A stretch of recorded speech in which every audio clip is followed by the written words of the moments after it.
Gusto niyo bang makakita ng pangmalakasang CR sa Electron College?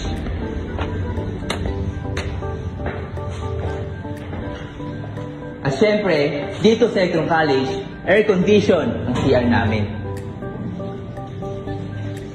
At syempre, pagkatapos yung mga CR, kailangan natin magasan mga kamay para iwas mga dyan.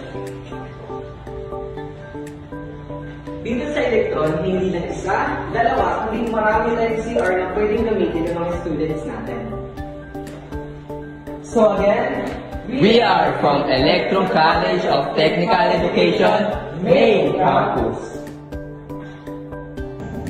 Hello, Electronians! Sa palagay niyo ba mapapatalo ang CR ng girls? Kung sa boys ay air condition, syempre sa girls din. Again, We are from Electron College of